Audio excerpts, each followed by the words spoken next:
नंदन नंदन मुरलीधरा मनमोहना मुरलीधरा हे नंदनंदन नारायणा हे नंदनंदन हरे नंदनंदन नारायण नारायण भगवान की। आज कथा का 9वां दिवस और कथा के प्रसंग पे आते हुए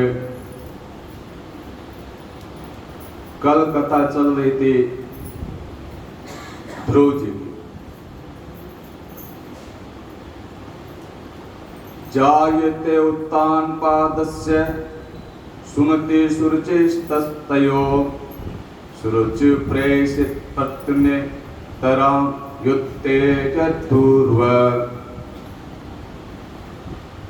तपसा आराधत पुरुषं तस्य वाक्प्रेण्यमे गर्भे त्वसाधनयात्मानं यदिच्छस्नपासनः मातु सपत्न्या सदुर्तविद स्वस्नरुषा दण्डयितो यथा हि हित्वामि सन्तं पितरं संवाच जगामात्कृतं सकाय मा मङ्गलं तात परे सुमत्सा भुङ्क्ते जनो यत् परदुःखस्तदा सत्यं सृज्यानोऽपि इत भवान् मे यदुर्भाग्यवत् पुत्रे तवा अहो तेज क्षत्रियाणां मानवं वर्तआत्मना नातुनत्वाम्नं तं समान वापि पुत्रः लक्षयां कुमारस्य शक्तकीर्णादिभिः मुनियः पदवी यस्य विशक्रेण जन्मनि यस्य यद् देवैवितं सत्येन दुःख दुःखयो आत्मानं योस्तुदेहि तमस पारं रक्षति गुणाधिकं निरुक्तते नुकोस गुणाधमं मेत्री समाधिमिच्छन तपोरं भुज्यते। तो जब ध्रुव जी को मां ने बहुत कुछ सुनाया तो ध्रुव जी को बहुत पीड़ा पहुंची।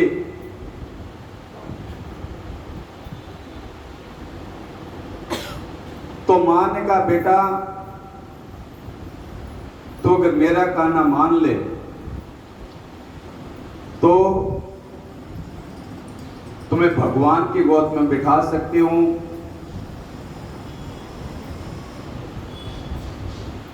बेटा सुरुचि तेरी सौतेली मां ने जो कहा वो बिल्कुल ठीक है। यदि राजकुमार उत्तम के सम्मान पर राजसिंहासन बैठना चाहता है तो द्वेष की भावना छोड़कर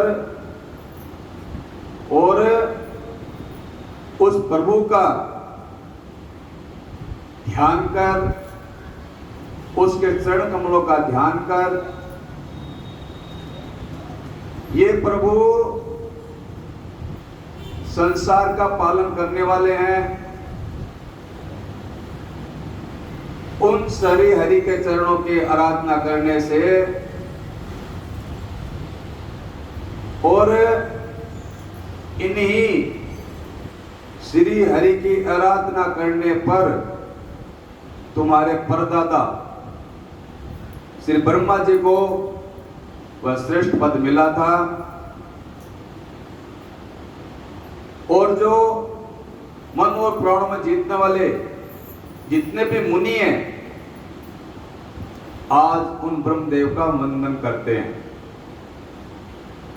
इसी प्रकार तुम्हारे दादा श्री स्वयं भी मनु वो भी बड़े दक्षिण दे यज्ञों द्वारा अनुभव से श्री भगवान की आराधना की थी। तभी उन्हें दूसरों के लिए अति दुर्लभ लोक मिला। बेटा तू उन भक्त वत्सल से भगवान के आश्रय ले ले, जन्म जन्म का और मृत्यु का ये चक्कर छूट जाएगा। उस चक्रधारी का ध्यान कर ले, चित्त तुम्हारा पवित्र हो जाएगा और हृदय में श्री पुरुषोत्तम भगवान उनको बैठा ले। अन्य सभी का चिंतन तू छोड़ दे, किसी का भी चिंतन मत कर, सिर्फ उन पुरुषोत्तम मुरली वाले का ध्यान कर।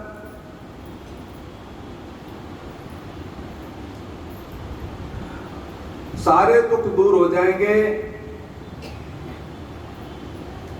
ब्रह्मा आदि देवताओं ने प्रसन्न करने के लिए कितने उपाय करते हैं। अरे यहां तक कि भगवती लक्ष्मी भी हाथ में दीपक के भांति कमल लिए हुए निरंतर उन्हीं हरि की खोज करती है। तो बेटा तुम उन हरि का ध्यान कर, तुम्हारा कल्याण हो जाएगा। इसलिए तेरे को अगर गोद चाहिए तो मैं उस हरि की गोद दिला सकती हूं जो कभी छीनेगी नहीं। तो उन्होंने माता को अंतिम प्रणाम किया। हे मां, अब तो मैं नारायण के दर्शन करके ही आऊंगा, आ गया तो मुंह दिखा दूंगा, नहीं तो हरि की इच्छा। मां के चरणों में जब सिर रखा तो मां की आंखों से आंसू टपकने लगे। ध्रुव के पुत्र वत्सल में मां ध्रुव जी को छाती से लगा करके रोने लगी। हे प्रभु, मैं मेरे 5 वर्ष के बालक को विदा कर रही हूं रोते हुए। हे परमात्मा, मेरे बच्चे पर कृपा करना। मेरा पुत्र अपनी मां के वचनों पर विश्वास करके आज तुम्हारे लिए जा रहा है, वो आपके शरण में आ रहा है, इसे दर्शन दे देना भगवान। हे दीनबंधु, पुत्र एक एक कदम बढ़ रहा है, मां के आंसू टपकते जा रहे हैं। दुनिया में दुख बहुत अच्छा है भैया, दुख से ठाकुर की याद आती है।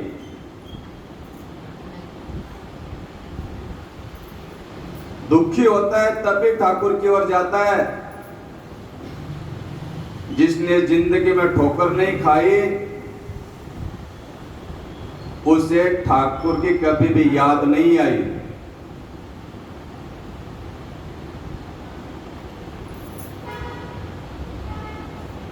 तो ठोकर खाए बगैर ठाकुर भी नहीं मिलता और वो ठाकुर की ओर जाता भी नहीं है। जिंदगी में हमने ठोकर न खाई होती तो हे मोहन, तुम्हारी याद कभी न आई होती। ध्यान दो बात पर। ध्रुव जी जा रहे हैं, रास्ते में देव ऋषि नारद मिल गए। पहले तो उन्होंने ध्रुव जी की परीक्षा ली कि बेटे अभी तुम बहुत छोटे हो, बच्चे हो, 5 वर्ष के हो, जंगल का जानवर ही तुम्हें खा जाएगा, लौट जाओ, जवानी में भजन करना। ध्रुव जी ने कहा, देव ऋषि जवानी मिलेगी, बुढ़ापा मिलेगा, इसकी क्या गारंटी है?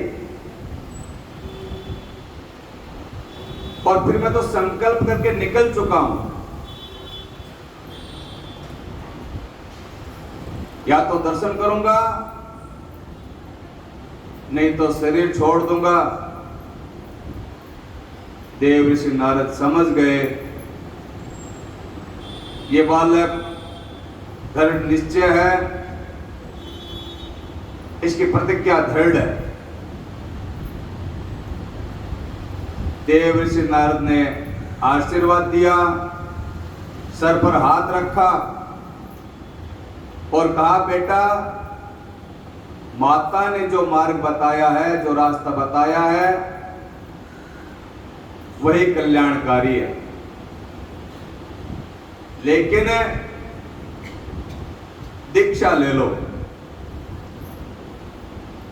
गुरु के द्वारा मंत्र लिए बगैर मंत्र सिद्ध नहीं होता।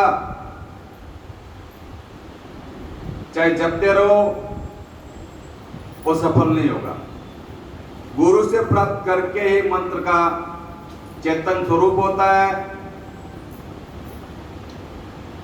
वहीं पे बैठा करके देवऋषि नारद ने द्वादश अक्षर का मंत्र का उपदेश दिया।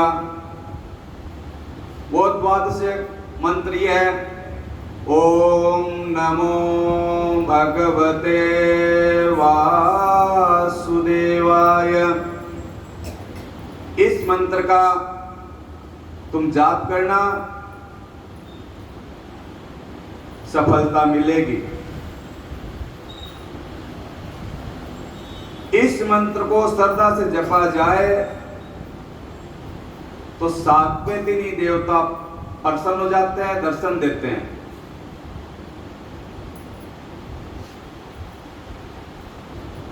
नारद जी उपदेश देकर के चले गए। ध्रुव जी यमुना नदी के किनारे पहुंच करके उस रात्रि व्रत में रहे, प्रातः काल स्नान किया और वहीं पे बालू से भगवान की प्रतिमा बना ली, बालू से आकृति दे दी, भगवान की मूर्ति बना ली, यमुना से स्नान करा दिया, वहीं के पुष्प आदि तोड़ करके भगवान को चढ़ा दिए, फल तोड़ करके भोग लगाया, फल खा करके भजन करने के लिए खड़े हो गए। आज फल खा लिया है और 3 दिन तक यूं ही खड़े रहे। नाम बराबर प्रभु का निकल रहा है मुखमंडल से, आंखों से आंसू गिर रहे हैं। ध्रुव जी के प्रार्थना चल रही है और वो भगवान से प्रार्थना करते हैं,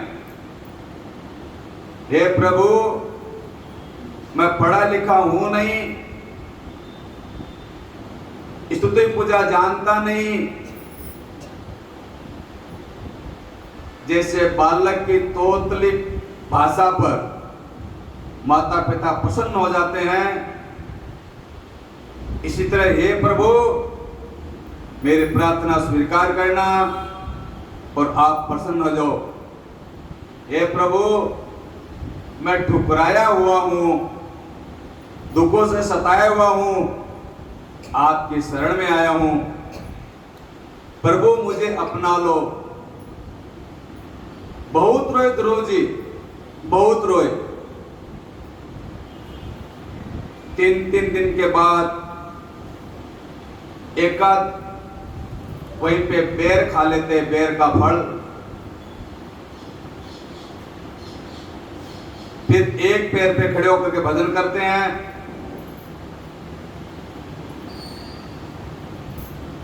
दूसरे महीने 6 दिन के बाद में सूखे पत्ते चबा करके भगवान की स्तुति करते हैं।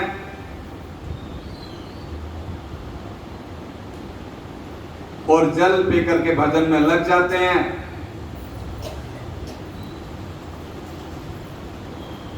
6 दिन बाद, एक बार तीसरे महीने में, और फिर 9 महीने बाद सिर्फ एक बार यमुना जल पीते थे और खड़े हो जाते। इस प्रकार कठिन भगवान की स्तुति भजन किया। चौथे महीने बाद में 12 दिन के बाद में सिर्फ एक बार सिर्फ श्वास लेते थे। इतनी कठिन तपस्या, इतना कठिन व्रत। फिर खड़े हो जाते। 5वें महीने में प्राण वायु को ब्रह्मांड में चढ़ा लिया। 6ठे महीने में तप का तेज ऐसा प्रकाशित हुआ कि सारा ब्रह्मांड कांपने लगा। देवता लोग मिलकर के भगवान के शरण में गए, प्रार्थना करने लगे, प्रभु इस समय हमारा ब्रह्मांड कांप रहा है, प्रभु ब्रह्मांड कांप रहा है। नारायण भगवान ने कहा, मेरा छोटा सा भक्त, सिर्फ 5 साल का बालक यमुना नदी के किनारे तप कर रहा है, मैं अपने भक्त से मिलने जा रहा हूं। बोले भक्तवत्सल भगवान की।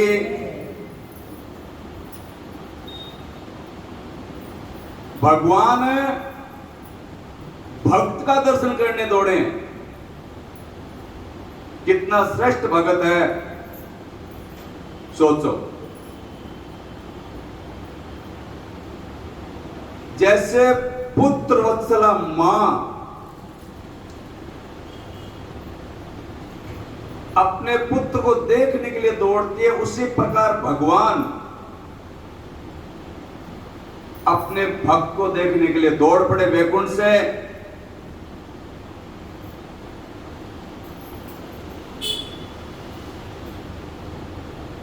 ध्रुव जी ने भगवान का दर्शन किया।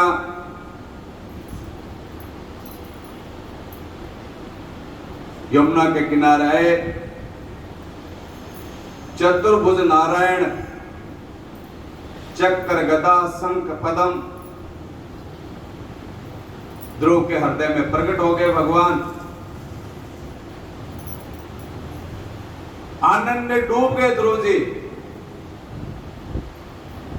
भगवान का दर्शन करके। लेकिन 1 मिनट में भगवान हृदय से अंतर ध्यान हो गए। ध्रुव ने आंख खोल के देखा तो भगवान सामने खड़े थे। देवता पुष्प बरसाते हैं और जय जयकार करते हैं। ध्रुव जी की लालसा बढ़ गई भगवान से मिलने के लिए। अब देखो, लालसा अलग अलग अंगों की, अलग अलग प्रकार की। आंख चाहती है मैं बस देखती रहूं,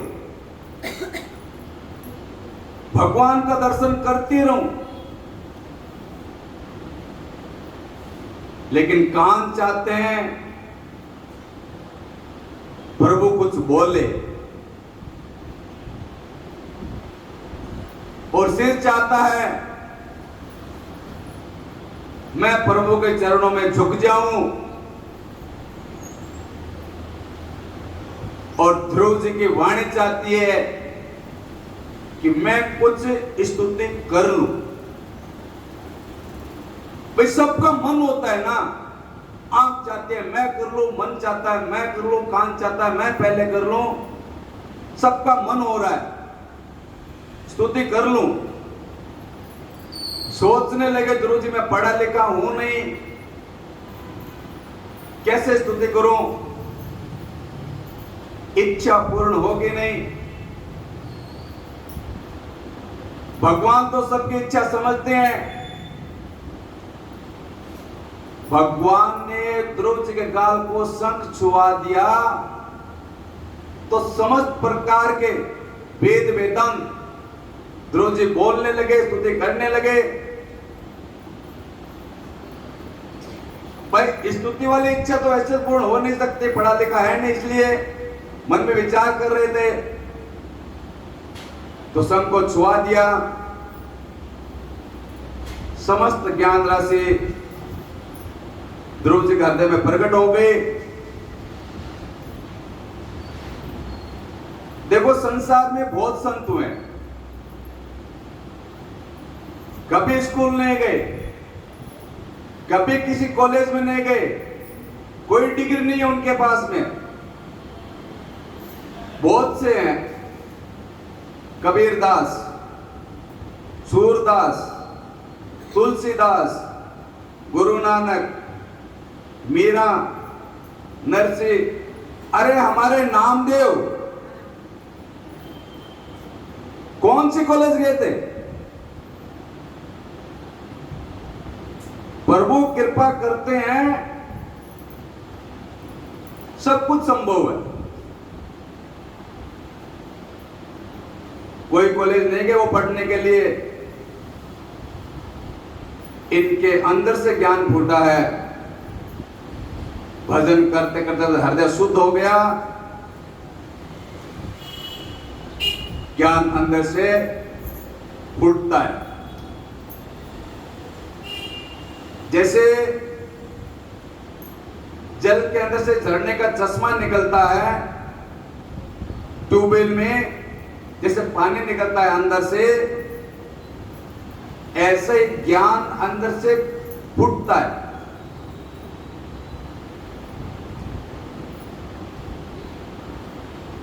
बहुत सुंदर स्तुति की ध्रुव जी ने। कहा प्रभु आपकी कथा सुनने में और आपका ध्यान करने में जो आनंद आता है वो निराकार ब्रह्म में भी नहीं है, फिर स्वर्ग में कहां से मिलेगा। यदि मेरा दोबारा जन्म हो तो मुझे आपके भक्तों का, आपके संतों का संग मिले, आपके प्रेमा भक्ति मिल जाए,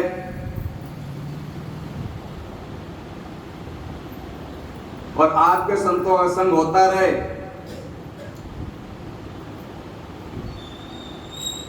प्रभु आप मुझे साथ लेके चलिए वैकुंठ। भगवान का नहीं बेटा, अभी तुमने 6 महीने तप किया है। कितने महीने? 6 महीने तप किया है।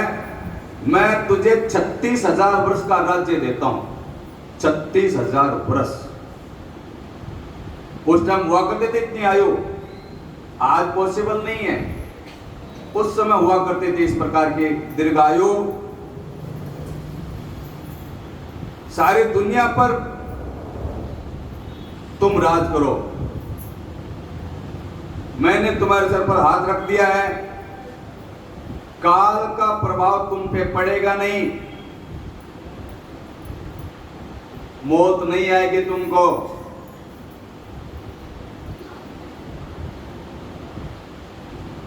मौत नहीं आएगी तुम्हारे पास। मैं दुनिया को दिखाना चाहता हूं कि जो मेरा बन जाता है।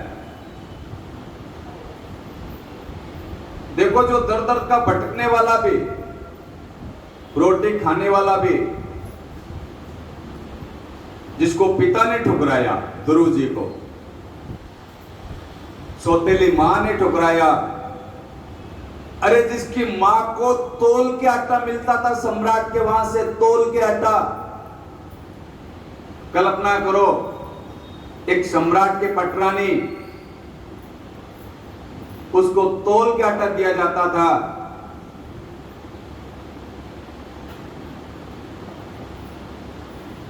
लेकिन जो मेरे शरण में आता है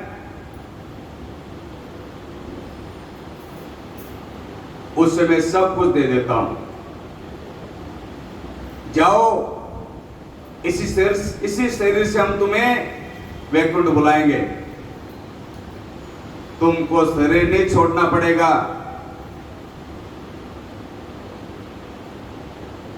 लेकिन अभी वापस जाओ। ध्रुव जी चले गए, प्रभु भी चले गए, ध्रुव जी चले गए। एक सिपाही ने आकर के जब कहा, महाराज को सुनाया कि ध्रुव जी वापस आ रहे हैं, और उन ध्रुव जी के शरीर में बहुत तेज है।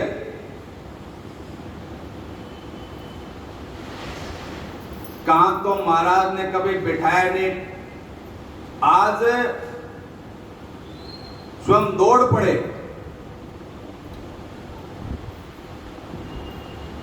और संदेश देने वालों को 9 लाख का हार उपहार में दिया।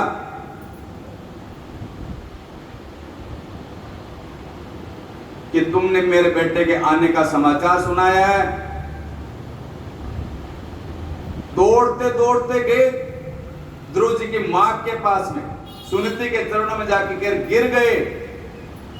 कहने लगे, सुनीति तुम महान सती हो, ऐसा पुत्र पैदा किया है जो मुझसे पहले भगवान से मिलके आ रहा है, परमात्मा से मिलके आ रहा है, नारायण का दर्शन करके आ रहा है।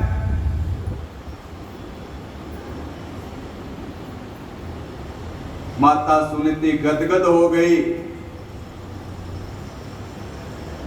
दूध छलकने लगा, दूध टपकने लगा, मां का वात्सल्य भाव जाग गया।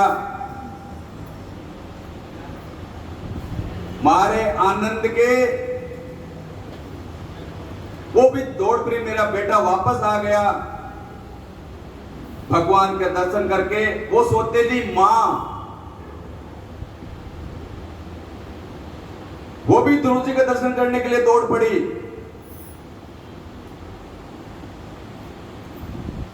कि मेरा बेटा आ गया। स्वागत करने के लिए दौड़ पड़े। सारा नगर उमड़ पड़ा ध्रुव जी के दर्शन कर लिए। महाराज उत्तान पात रथ पे चल रहे थे। जब दूर से ध्रुव जी को देखा तो रथ से कूद गए। महाराज रथ से कूद गए। ध्रुव जी ने आगे बढ़ के महाराज को प्रणाम किया। महाराज ने उठा करके छाती से लगा लिया।